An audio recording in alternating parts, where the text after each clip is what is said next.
नमस्ते। एक बार फिर से आपका रिपोर्टर दीदी की दुनिया में आपका स्वागत है। इन दिनों लव जिहाद की बड़ी चर्चा है। ऐसा नहीं है कि लव जिहाद कोई नई बात है, ये हमेशा से था, लेकिन ये जिहाद नहीं था, या इससे भी बड़ा भयावह रूप रहा होगा, क्योंकि ये जो चीज़ें हुई हैं इसका जो संबंध है वो धर्मांतरण से है।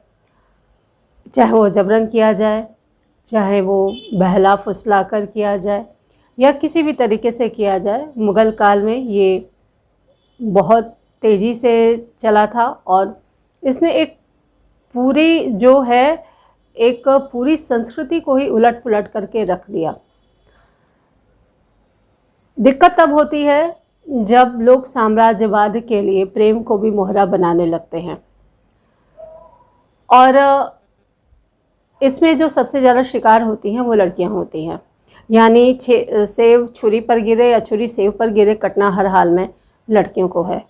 युद्ध को दिया जाए या किसी और घटना को लिया जाए, लड़कियां बहुत सॉफ्ट टारगेट होती हैं, लेकिन चाहे अनचाहे, ना चाहते हुए भी, अनजाने में भी इसका जो शिकार है वो लड़के भी हो रहे हैं। उनको समझ में नहीं आ रहा है कि उनके साथ हो क्या रहा है, लेकिन वो लड़के भी इसका शिकार हो रहे हैं। आप एक तथाकथित जो बोले धर्म के जो ठेकेदार हैं, वो चाहे किसी भी धर्म के हो, आप उनका मोहरा बन रहे हैं। आपको मोहरा बनाकर धार्मिक धर्मांध लोग अपना निशाना साध रहे हैं, और आपको मोहरा बनाकर, आपके प्रेम को आपकी फांस बनाकर, एक ज़रिया बनाकर आपको इस तरह से इस्तेमाल किया जा रहा है कि आप जिसे सबसे अधिक प्रेम करते हैं, आप उसे ही बदल डालना चाहते हैं। प्रेम वो नहीं है जो बदल कर किया जाए, या जो किसी के व्यक्तित्व को पूरी तरह बदल दे, जो यह शर्त रख के चले कि मेरे लिए तुम बदलो या तुम्हारे लिए मैं बदलूं। वो प्रेम नहीं होता है, वो एक समझौता होता है, और जहाँ समझौता होता है वहाँ प्रेम नहीं होता, वहाँ एक विवशता होती है। सवाल यह है आजकल के युवाओं से, चाहे आप किसी भी धर्म के हो, चाहे आप किसी भी मज़हब के हो, क्योंकि केरला की जो कहानी है, जो फिल्म रिलीज़ हुई है, फिल्म को लेकर बहुत सारे विवाद हैं, वो सारा मसला अपनी जगह है, लेकिन कुल मिलाकर जो ये बात समझ में आ रही है वो ये कि युवाओं को मोहरा बनाया जा रहा है, और लड़कियां झांसे में आ रही हैं। सबसे बड़ी बात कि आप खुद को इस्तेमाल होने क्यों दे रहे हैं। आपके सामने एक सुनहरा भविष्य है, आप अपना पूरा करियर दांव पे लगा रहे हैं, आप अपनी पढ़ाई दांव पे लगा रहे हैं, आप अपने रिश्तों को दांव पर लगा रहे हैं, और बदले में आपको मिल क्या रहा है। आपको समझ में नहीं आ रहा है कि धार्मिक धर्मांधता के नाम पर लोग आपको शिकार बना रहे हैं।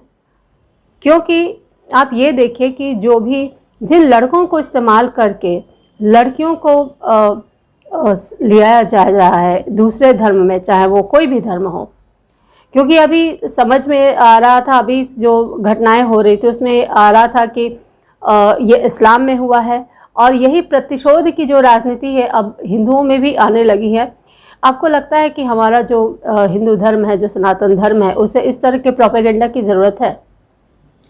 हमारी जो संस्कृति है वसुधैव कुटुंबकम की संस्कृति है। बहुत समझदार लोग हैं हम, और हमें मिटाना इतना आसान नहीं है। हज़ारों साल से हम अगर टिके हुए हैं तो ये हमारी सहनशीलता है, हमारे जो ऊंचे विचार हैं, हमारे जो ऊंचे सिद्धांत हैं। ये अदला बदली का खेल करके अगर आप ये सोचते हैं कि धोखे से किसी और धर्म की लड़की को अपने धर्म में ला रहे हैं, तो इससे आपके ईश्वर बहुत प्रसन्न होंगे, तो आप बड़ी गलतफहमी में हैं। ठीक उसी तरह अगर आप किसी हिंदू लड़की को धोखे से अपने प्रेम के जाल में फंसाकर उसे इस्लाम मानने पर मजबूर कर रहे हैं, या जैसा कि बताया जा रहा है कि किसी आतंकी संगठन में उसको ले जाकर, उसे दूसरे देश में ले जाकर उसे प्रताड़ित किया जा रहा है, आपको क्या लगता है कि ये आपके अल्लाह का सम्मान है, ये उनका अपमान है। चाहे कोई भी धर्म हो, चाहे कोई भी देवी देवता हो, चाहे कोई भी मज़हब हो, मुझे नहीं लगता कि कोई भी मज़हब इतना कट्टर होगा कि धोखाधड़ी से खुद को स्थापित करना चाहेगा। एक बार आप सोचिए कि आपके जो पूर्वज, जो हमारे जितने भी भक्त कवि कह गए हैं, प्रेम गली अति साकरी जामे दो ही नहीं ना दो ना समाए, यानी जहाँ छल है वहाँ पे प्रेम नहीं रहेगा, जहाँ पे प्रेम रहेगा वहाँ पे छल नहीं होगा।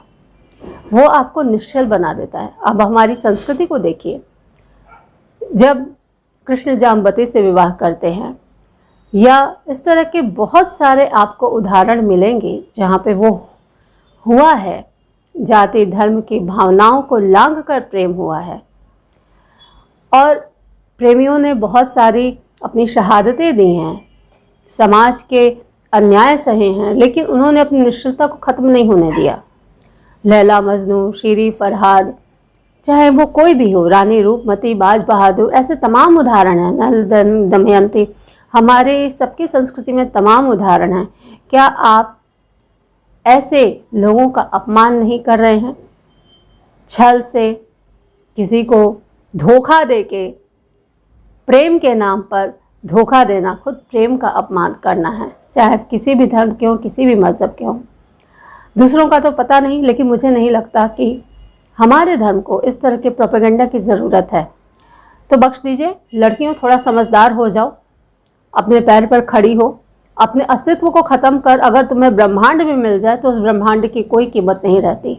अपने मान सम्मान, अपना सेल्फ रिस्पेक्ट, अपना अस्तित्व, अपना धर्म, आप एक पूरा अस्तित्व हैं। क्यों आप किसी को बदलेंगी और क्यों आप किसी के लिए बदलने जाएंगी खुद को? क्या ज़रूरत है?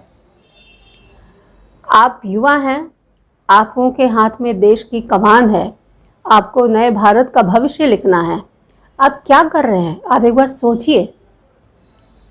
और उसके बाद आप जब ये सब कर्मकांड कर देते हैं, यहाँ तक कि हत्या तक कर डालते हैं, उसके बाद आपकी ज़िंदगी में क्या रहता है? जेल की सलाखों के अलावा क्या मिलता है आपको? आपको लगता है कि इससे ईश्वर प्रसन्न होंगे या अल्लाह प्रसन्न होंगे? बिल्कुल नहीं होंगे, क्योंकि कोई भी धर्म के जो ठेकेदार हो चाहे कुछ करें, जो ऊपर बैठा है, वो जो सबको एक दृष्टि से देखता है, वो तभी प्रसन्न होगा जब आप अपने अंदर सेवा का भाव लाएंगे, अपने अंदर मानवता का भाव लाएंगे। जिस रिश्ते में मानवता ही नहीं रहे, करुणा ही नहीं रहे, उस रिश्ते के होने ना होने का तो कोई अर्थ ही नहीं रहता। तो ये बहुत ज़रूरी है कि जो भी बड़े लोग हैं वो बच्चों की काउंसलिंग करें, उनकी बात को समझिए, उन्हें समझाइए। और मुझे लगता है कि आजकल के युवा बहुत समझदार हैं, वो अपना भला बुरा सोच समझ सकते हैं। मैं सिर्फ इतना ही कहूँगी कि खुद को इस्तेमाल मत होने दो। तुम्हारे हाथ में बहुत बड़ी ताकत है, तुम भारत की ताकत हो, तुम देश की ताकत हो, तुम्हारे अंदर दुनिया बदलने की ताकत है। तुम्हारे अंदर जितनी क्रिएटिविटी है उसको सामने लाओ, अपने व्यक्तित्व को ऐसा बनाओ कि लोग उससे प्रभावित हों। मगर ना तो किसी के लिए खुद को बदलो और ना ही किसी और को बदलो। जहाँ शर्त होता है वहाँ प्रेम नहीं होता, और जहाँ प्रेम होता है वहाँ पे शर्तें नहीं लादी जाती। बहुत कुछ है कहने को, फिलहाल इतना ही। अपना ध्यान रखो, और जितने भी मेरे प्यारे युवा साथी हैं जो बहुत सृजनात्मक हैं, जो बहुत अच्छा काम कर रहे हैं, उन्हें देखकर कई बार गर्व होता है, क्योंकि उतना काम तो हम लोग खुद नहीं कर पाते हैं, तो अच्छा लगता है। लेकिन आपके अंदर अगर ये शक्ति है कि आप किसी को इतना सम्मोहित कर सकते हैं कि आपके लिए वो सब कुछ छोड़ सकता है, तो इस सम्मोहन शक्ति का उपयोग सही जगह पे करो ना। आपके गली में, आपके घरों में बहुत से बच्चे हैं जिनको आपकी सम्मोहनी शक्ति की ज़रूरत है, जिससे वो शिक्षा प्राप्त कर सकें। पढ़ाइए बच्चों को, गलियों में जाकर पढ़ाइए, गरीबों की मदद कीजिए, जो अपनी सम्मोहन शक्ति से किसी की उदासी को दूर कीजिए, किसी के चेहरे पर हंसी लाइए। ईश्वर भी प्रसन्न होंगे, अल्लाह भी प्रसन्न होगा, पैगंबर प्रसन्न होंगे, खुदा भी प्रसन्न होगा, जीसस प्रसन्न होंगे, वाहेगुरु प्रसन्न होंगे। क्योंकि सभी धर्मों की जो मूल बात है वो मानवता है। अगर आप मानवता को ख़त्म करके, करुणा को ख़त्म करके अगर कुछ भी करते हैं तो यकीन मानिए ईश्वर उसे स्वीकार नहीं करेगा। अगर आप धोखे से किसी को ये समझ के कि आप अपने धर्म का विस्तार कर रहे हैं और उसे निशाना बनाते हैं, उसे फंसा कर उसे प्रताड़ित करते हैं, जैसा कि दिखाया गया बहुत सारी फिल्मों में, जैसा हम खबरों में पढ़ते हैं, यकीन मानिए आप अपने ईश्वर का अपमान कर रहे हैं, आप अपने अल्लाह का अपमान कर रहे हैं। उनको इसकी ज़रूरत नहीं है, गॉड को इसकी ज़रूरत नहीं है, वाहेगुरु को इसकी ज़रूरत नहीं है। उनके सिद्धांतों पर चलिए, मानवता को मानिए, अपने व्यक्तित्व का जो उपयोग है वो इस देश को, इस दुनिया को सुंदर बनाने के लिए कीजिए। किसी की ज़िंदगी को नर्क बनाएंगे तो आपके जीवन में भी वो नर्क लौटकर वापस आएगा। नमस्कार।